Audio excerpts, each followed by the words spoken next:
Selamat pagi untuk kita semua. Terima kasih kepada pastor yang sudah bagi saya jadwal hari ini untuk saya berkongsi serba sedikit tentang kebaktian bersama keluarga lah. Sebelum itu saya ingin memperkenalkan diri. Nama saya Sandra. Saya berasal dari Kota Blud, tapi sekarang menetap di Ladatu sejak 2016 bersama dengan keluarga lah, suami dengan 3 orang anak. Jadi saya singkatkan masa pengenalan diri, terus ya kongsi lah pasal pengalaman kan. Jadi untuk pengalaman pribadi atau keluarga saya pasal kebaktian ini ya, kebaktian bersama keluarga. Sejujurnya untuk kami buat kebaktian pada waktu pagi itu susah, sebab anak saya bangun susah dikasih bangun kan, biasa anak di sekolah, lepas tuh dia lihat bangun sejak, lepas itu menangis kalau mau nangis gak marah, suruh mandi. Jadi kalau untuk buat kebaktian pagi itu kami ada kesukaran sedikit di situ, tapi sekejap ya.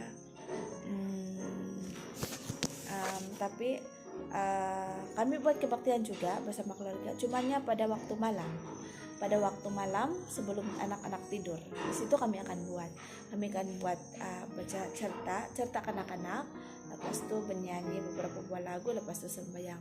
Begitu sajalah, yang pendek punya cerita anak-anak. Dan sebenarnya pada awalnya untuk kami buat kebaktian keluarga ini agak susah. Anak saya pun macam malas, dia berlari bermain-main saja begitu. Tapi oleh karena kami bermula buat kebaktian ini sejak yang anak kami umur 3 tahun kami mulai biasakan lah. Memang tidak konsisten lah, masa tuh sangat tidak konsisten, tapi kami ada buat. Sekarang sejak yang kami lebih konsisten untuk buat kebaktian keluarga ini yang masa sekarang sudahlah, tapi sebelum ini dia on off. Saya tidak tahu mana silapnya, mungkin sebab kami sebagai ibu bapak, betul lah, kami sebagai ibu bapak ini kurang, saya rasa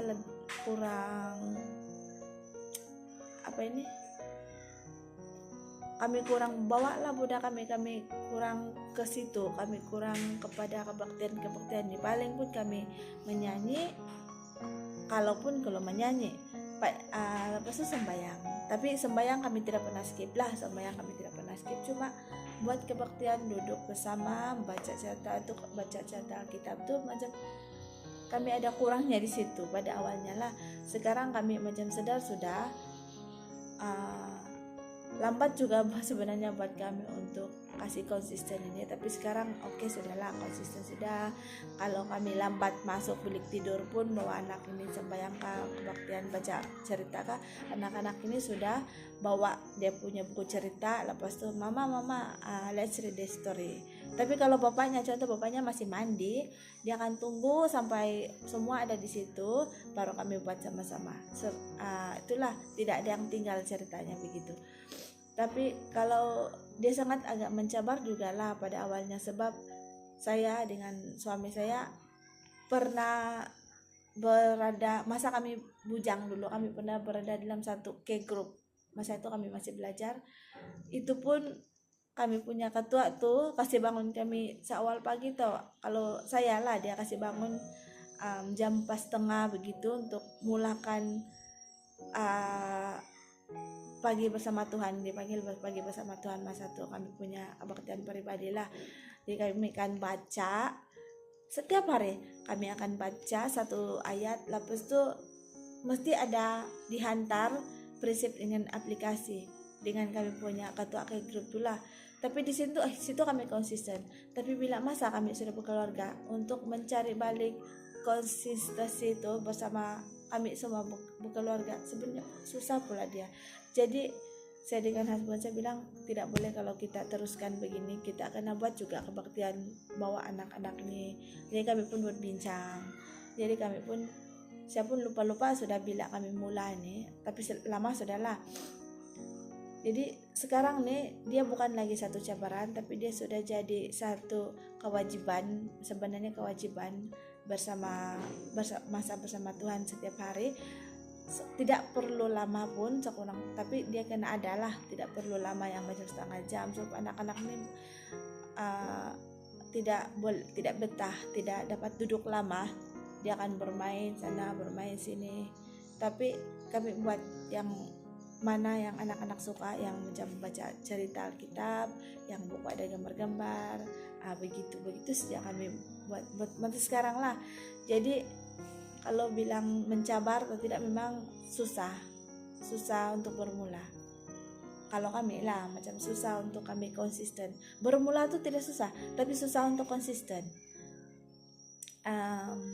Jadi tapi bersyukur, sangat bersyukur sekarang kami konsisten. Jadi tapi bersyukur, sangat bersyukur sekarang kami boleh dikatakan konsisten sudah. Dan apa yang kami dapat daripada macam positifnya dari sini kan, anak-anak ini pun dia ada rasa untuk macam mana mencakap dekat ke kita kan. Kalau orang dewasa nih kita akan rasa kalau kita dekat dengan Tuhan, jauh dengan Tuhan begitu. Tapi saya tidak tahu mau explain kalau budak-budak, tapi yang saya boleh nampak, dorang sendiri sudah yang mencari masa, dorang sendiri sudah yang kiranya mencari apa yang dorang suka. Contoh baca Alkitab, mau menyanyi, tidak perlu sudah dipaksa-paksa sini kita menyanyi dulu, pasal tidak mau, ada yang menangis lah mau tidur, ada yang mau main lagi lah. Sekarang dia tidak begitu, sudah dorang sendiri sudah lepas sembahyang pun berebut-rebut, pilih lagu pun berebut-rebut, begitu sudah dorang sekarang. Jadi dia bukan lagi untuk kami teruskan kebaktian keluarga ini.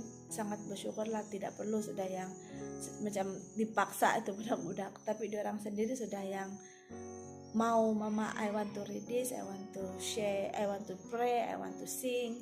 Diorang yang begitu. Cuma saya sebagai ibu bapak, saya sebagai ibu dan suami saya juga, saya rasa kami cuma perlu lebih tegas dalam hal ini supaya ini konsistensi yang ada sekarang dia akan berlanjutan dan berterusan. Itu saja yang saya boleh kongsikan pasal kami punya serba sedikit, pasal kami punya bagaimana perjalanan dalam kebaktian keluarga lah. Tidak kisahlah kan pagi ke malam, sekurang-kurangnya dia mesti kena ada dalam satu hari. Sebenarnya memang saya sendiri pun kebaktian sebenarnya sangat penting di dalam sebelum kita memulakan kita punya aktiviti harian ataupun sebelum kita tidur. Begitu sajalah, itu saja perkongsian saya pada hari ini. Terima kasih untuk masa yang sudah diberikan ini. Nanti masa akan datang, kalau ada peluang lagi untuk berkongsi, perkongsian begini sebenarnya sangat bagus juga untuk kita aplikasikan. Mana yang kita boleh ambil, kita aplikasikan dalam kehidupan kita, dimana kita boleh ubah, kita dengar pengalaman orang lain, mana yang boleh ubah, kita boleh ubah, mana yang kiranya mana yang bagus kita boleh terapkanlah dalam kebaktian kita juga. Itu saja.